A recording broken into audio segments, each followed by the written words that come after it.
Okay, pre-release OP-03, very simple topic.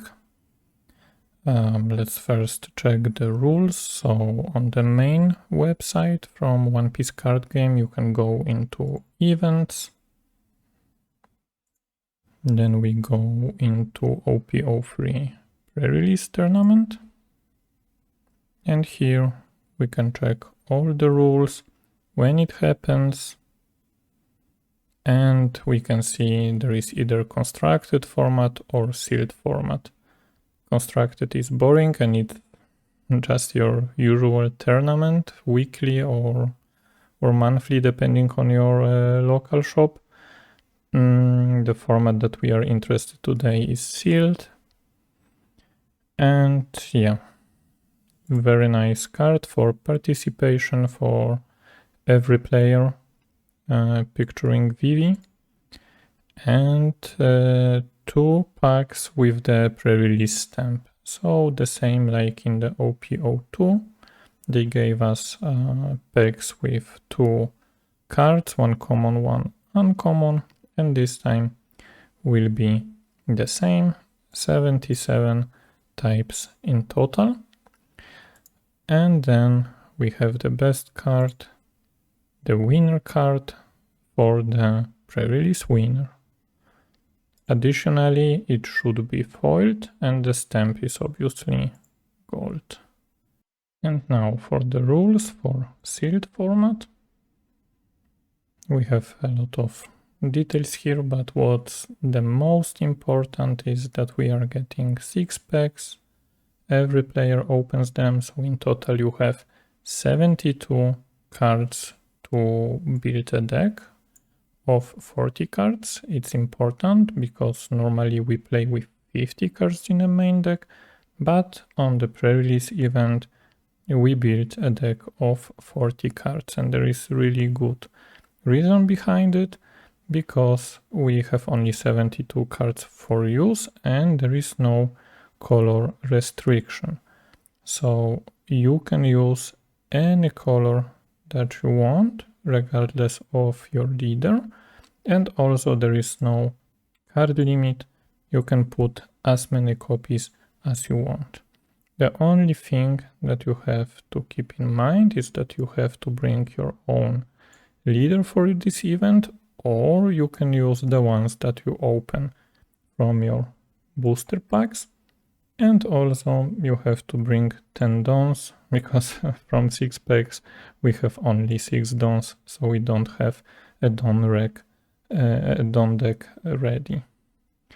As for the other things, sideboard is basically all the cards that you pulled. You can change them in your main deck between the rounds. And as I said just a moment ago, there is no color requirement, but all other text restrictions apply. So if you have any card, like let's say the Flamingo leader, and you use him, you can use him only with the 7 Warlords of the Sea type character to trigger his ability. So once again, 40 cards in the main deck, doesn't matter which color they are, don't have to be the same as your leader, but all the other abilities have to comply with the color or the type of card requested by the effect. So now how do we build a deck?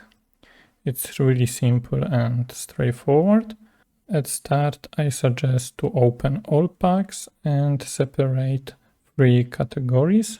It will be 2k counters for the first category. There is limited amount of cards, and as we know, 2k counters are really strong defensive tool. So the more you put in your deck, the higher your chances are to win a game. Another group should be blockers, especially if they have some strong effect. But because most of the 2k counters are of higher rarity, so they are like uncommon rare, most likely it will be easier to just open blockers, because a lot of them are common or uncommon, and put them in a deck to defend our life or defend our board state. So sure, we invest a little bit of Dawn, but especially in the late game, when we have much higher swings like 7k or even 9k swings, blocker will be more useful than 1k counters or even 2k counters. And the last group that is important and we build our deck from are vanilla cards. So basically just 1k counter, no card effect, and what is really important about vanilla cards is that they have the best ratio Dawn to power. So it's always like 4/6, 3/5, and so on and so on. My best example here are vanilla cards with 4 cost and 6000 power. And this is because, as we saw previously, we have limited amount of 2k counters. And we want to pressure our opponent without any Dawn investment if possible. So if we have a body with 6k power, we can easily swing for 7 if we attach 1 Dawn, but we can also don't give any information to our opponent and just swing with vanilla character for pressuring 6000 power. Also in the late game, because they cost only 4, it means that you can play 2 and still have 2 Dawns to attach to your previous characters, or maybe save for the event, whatever is the game state. So really Dawn efficient. I suggest to pick as many vanilla characters of the cost 3 and power 5, or the cost 4 and power 6. I would rather not pick the 1 and 2 cost characters, as they are not so impactful unless you are maybe playing Zoro leader, but we will speak about it in a moment. And you always want to have at least 1 in hand to play it on curve.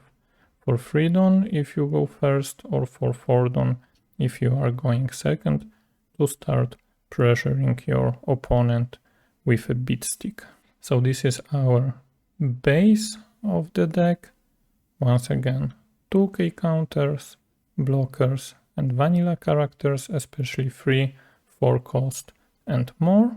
And then when we have a deck prepared like that, we can take a look into different cards, especially the cards with strong effects. Here I have example of super rare card that is a strong character card, even though Marco has a weaker stat line than vanilla, because we pay 5 Dawn for 6000 power.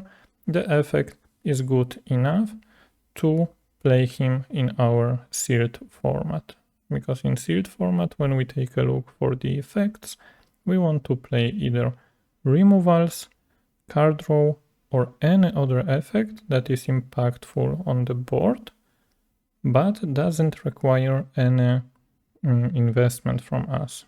So the next example of a bad card is, for example, Rob Lucci. I would not place him in my deck in sealed format unless I open like a lot of CP characters. But even when you take a look and it's super rare, it doesn't mean that in this format it's good to pick him.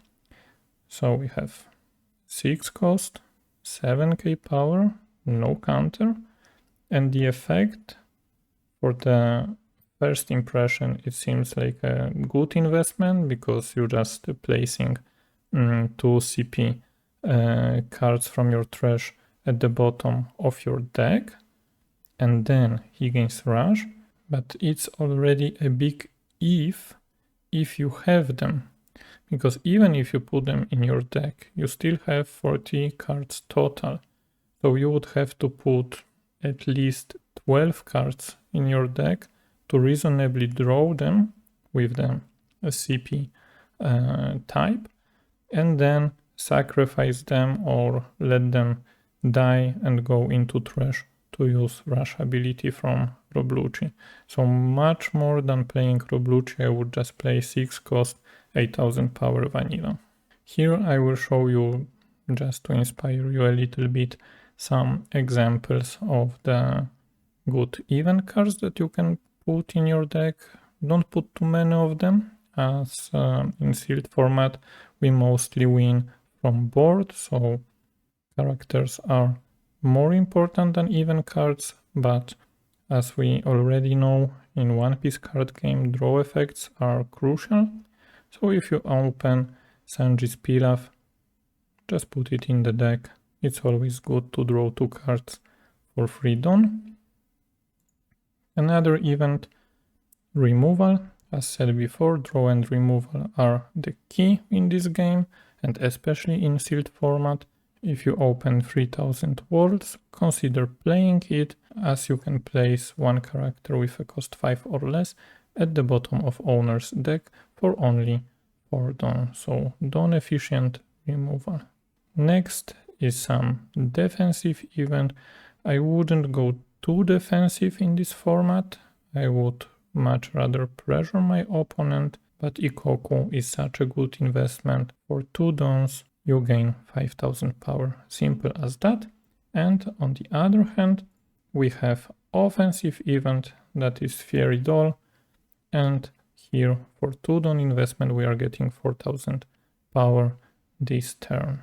A very strong offensive event, especially if you want to finish the game. So now you know how I will build my deck for the OP-03 pre-release. Now let's take a look what leader to play in this event. For me, the most reasonable choices are either Monkey D. Luffy from the starter deck or Kid, also from the starter deck. Other options are, as always, Zoro, and from the new expansion it might be worth to check Katakuri. My leader of choice will be most likely Kid, as his ability is always active, because you always draw a card, so you always have possibility to trash one card to restand the leader, and it costs only 3 Dawn. So the plan is that you play through your game, you fight for board and so on, attack your opponent, going low on life, and then comes the turn with 10 Dawns, and starting from 10 Dawns you can swing 2 times every turn for 12k. So if your opponent is low on blockers, low on counter power, but I would say at this point counter power doesn't really matter. 12,000 swing, you have to invest 8,000 counter power, so it's at least 4 cards if they have all 2k counters in hand. And at this point of the game it's very unlikely. Most of them will have 1k counter or some characters without the counter power. So if you manage to push them low in the early mid game into 2-1 life, and they are low on blockers, starting from 10 Dawn or even from 9 or 8 Dawn turn before, you just start swinging. Another option is obviously Luffy. Luffy, simple reason, you just play your threats on curve, you use all your Dawns, and you can still swing for 6k with leader using his ability. So you are pressuring those 2k counters every turn without wasting any Dawn. In my opinion, Luffy is better in this format than Zoro, because we don't have card draw, and it's not always optimal to invest this 1 Dawn into Zoro. Sometimes you want to play on curve to be threatening on board, and because in sealed format we are fighting mostly for the board, it's really unlikely that you will have enough characters to utilize the Zoro's ability. So to sum up, my plan is Play Eustace Captain Kit as my leader of choice. Open as much as possible 2k counters, blockers, and vanilla cards for 3 cost or more. Pick some useful effects to make my 40 cards build, and then win the pre-release winner VV. I wish you best of luck tomorrow or in the upcoming pre-release events, but that's it for today. Let me know in the comments if you have some better tactics for your pre-release, and we will see each other in the next video. Take it easy.